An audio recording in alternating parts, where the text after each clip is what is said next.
everyone, my name is Maddie, and this video is going to be the mid-year book freakout tag, or mid-year freakout book tag, something like that. Basically, just a few questions about the books that I've already read in 2021 and books that I plan to read in 2021 and my thoughts on them. And this happens to be my first mid-year freakout tag because I just started my YouTube channel in March, so I'm very excited to do this tag. I know that I'm new to the booktube community and the book community in general. 2021 has really given me the opportunity to read for enjoyment rather than forced down my throat for school. So I've had a great reading journey in 2021 so far, but let's get right into the video. First, I just want to state some Goodreads statistics. I have read 46 books so far this year, and my goal is 80. I hope to go over that a little bit, but I hope to just read 80 books by December. And I believe my average rating on Goodreads is like 3.6 stars. I love Goodreads. I use Goodreads to kind of guide what I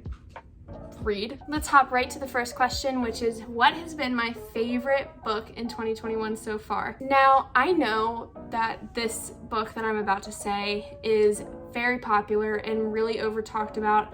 I don't think it's overhyped because I really loved it, but I know that some people don't want to hear any more about this series, so I'm sorry, but it has to be Kingdom of Ash by Sarah J. Maas. Now, again, I know this is a very popular series, so a lot of people are probably like, ugh, why'd she even bring that book up? But it definitely was my favorite book that I've read so far this year. I was new to Sarah J. Maas in general this year. I kind of put her off and put her off and put her off. I think that it's my favorite because it's over 900 pages, so it's kind of hard when you're so attached to the characters and the plot, and with such a long book, you're so invested in it that it's hard not to say it's my favorite, because I loved it so much. This was by far my favorite book this year. I'm open for that to change. And I know this actually isn't a question in the tag, but I kind of wanted to say it before I get into another question that might lead back to this one. I have DNF'd 2 books this year, and the first one was 10,000 Doors of January and A Reaper at the Gates, which was the 3rd book in the Ember and Ashes series. And I just want to mention that because I know DNFing can be very controversial. Some people don't agree with it and some people do. I strictly read for enjoyment, so if I find that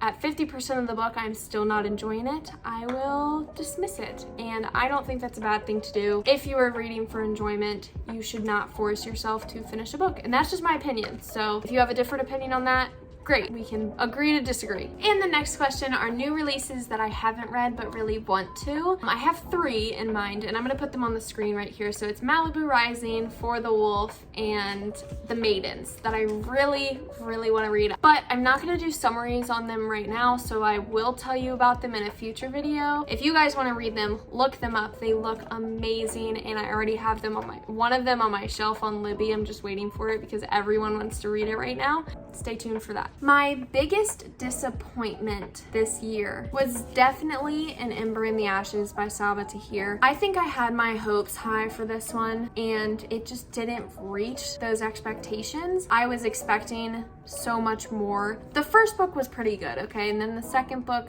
and third, it just slowly declined, and I couldn't hold on to the plot or the narrative. I did not. By the 3rd book, I was like, what is going on? I was so confused. I know, what is the main character? Laya.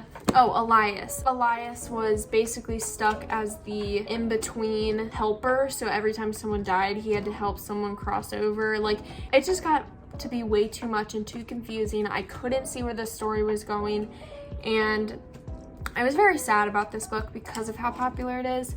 But I'm not against picking it up again in the future, but after I read the 1st and 2nd one, I had to put it down, and then when I picked up the 3rd, I just couldn't finish it. So this is definitely a disappointment. I'm sorry if it's your favorite series or you really liked it. I just happen to not really like it. And my new favorite author this year has to be Kieran Marie Moaning right here. She wrote the Dark Fever series. There are like 12 books in that series, and I fell in love with the main characters and the plot of the story.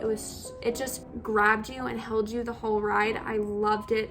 Kieran Marie Moaning, love her. Like, I follow her on Instagram. I'm obsessed with her. Her writing is so beautiful and very easy to keep up with. I think it's an easy read, even though that there's so many dang books.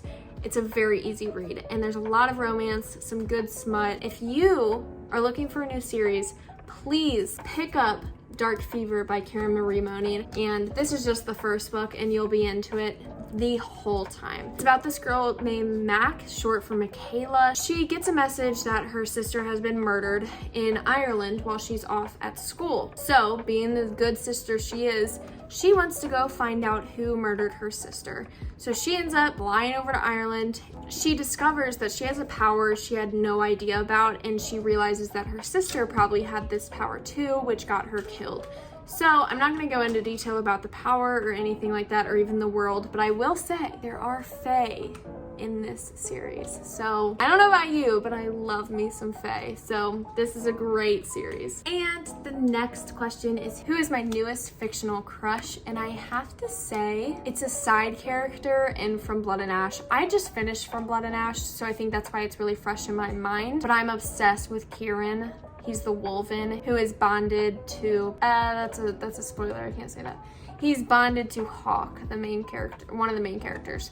And Kieran is just very dark, brooding, and sassy, and I love it. And he's very close with the main character, Poppy, too. They have this really funny relationship. Okay, the next question I kind of combined with another, and it's a book that made you cry and a book that made you happy. I have two books that did both. The first book that made me very happy and cry a little bit is The House in the Cerulean Sea by T.J. Klune. This is such a touching book. You will cry, you will laugh, you will smile, you'll giggle. It's like everything. It's great. It's basically about this government agent who works for strange orphanages. One strange orphanage has very crazy powers almost. So one of the children being Lucifer's son, so literal like a devil child. And then another kid is like a big blob who wants to be a butler. This book is just so dang cute, and there's a big twist at the end. Not a big twist, there's a cute twist at the end that you kind of saw coming throughout the whole story. It was building up to it, but adorable, and it will make you cry. Like if you don't cry, you don't have a heart. The next book that made me cry a lot but made me very happy was A Man Called Ove by Frederick Backman. If you didn't cry reading this, or if you're about to read it and you don't cry, I'm sorry. I'm sorry that I like want to cry right now. I think Ove kind of reminds me of my grandpa. So this whole book is about an old man who lost his wife, and he's really struggling being alone. He's a grumpy old man, but he had a soft spot for his wife, and it ends up he gets new neighbors, and these new neighbors end up changing his whole life. I'm gonna reread this at some point. I have little bookmarks on here of my favorite parts and quotes that I liked. It's a good life lesson too. So if you are looking for a book that really pulls at your heart and has a few life lessons, this is a great one. Oh, that sun is just moving. I'm sorry, it's right in the middle of my face, but you know, we're just gonna deal with it. We're just gonna deal with it, okay? Quick interruption to this video. I am sitting outside right now reading, and it is such a beautiful day. Dobie is around here somewhere, just, you know, frolicking along. Probably eating mulch, actually. He's really into mulch recently. But I wanted to talk about these sunglasses because about 2 videos ago or 3 when I was at the beach, you probably saw me. I'll put a little clip right here. Literally, I was squinting like this reading because I was outside on the beach. It was so bright and I was trying to read and I couldn't. Thankfully, I found this company called Zenith, and they sent me these glasses to try out because I was like, I really need a lightweight pair of glasses. I get headaches very easily, and I wear contacts, so sometimes double lenses can give me a slight headache. And they're like, great. So they sent me these pair and I am loving them. So they have this really pretty, you can hardly see it, but on this lens they have a pretty flower engraved on it, and it's beautiful. And I'll put the description of these sunglasses specifically, but I tend to break every pair of sunglasses that I have, and that's because I never have a sunglasses case in my car. So when I take them off, I usually just throw them in my seat, and sometimes I'll sit on them, but thankfully they come with this case. So I have actually just been using this case in my car. So right when I'm done, take them off, I fold them up, and I put them in this box. They gave me a code to give y'all, so it's just my name, MADI, just code Maddie, and then you get 50% off frames, glasses and 20% off lenses. So go ahead and use my code if you're looking for a new pair of sunglasses or blue light glasses or prescription glasses in general. So I'm very thankful for Zenith for reaching out to me. Go ahead and use my code and let me know how you like the glasses. The most beautiful book I've bought this year. I definitely might judge a book by its cover.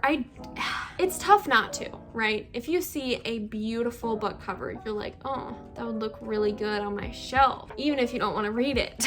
Okay? Or you see a really crappy book cover, but you really want to read it, you know? If they didn't put as much effort in the cover, how much effort did they put in the book? Not saying that you should judge a book by its cover, but I mean, come on, we're visual people. It just makes sense, right? The Lost Apothecary by Sarah Pinner. This cover has been, I just could stare at it all day. I think the neon colors showing the flowers is my favorite part, obviously, but purple is overall my favorite color. So I think this book kind of just stole, like, oh my god, it's so shimmery too. Love it. So the last question is, what books do I need to read by the end of the year? And I'm not gonna lie, I don't really have any books that I need to read by the end of the year. Some of the ones that I anticipate, obviously I want to read, and whatever's on my want to read list on Goodreads, but mainly I need to read the books that are on my shelf. All of the ones that are horizontal, so the ones down here, those, and some of these, I have not read yet. And I do listen to a lot of books, and I have an unhaul pile, so I do have a lot more books that aren't even on the shelf, but I really need to read these and those. I don't really have any specific books. If you watch a few videos back, I did my summer TBR video. That'll give you a good idea. But other than that, that's it for this video. So if you want to like this video, let me know that you liked it, and comment down below what your favorite book of 2021 has been so far. Dobie wants to say goodbye also. Oh my god, he's so dirty. He has bone all over his mouth. But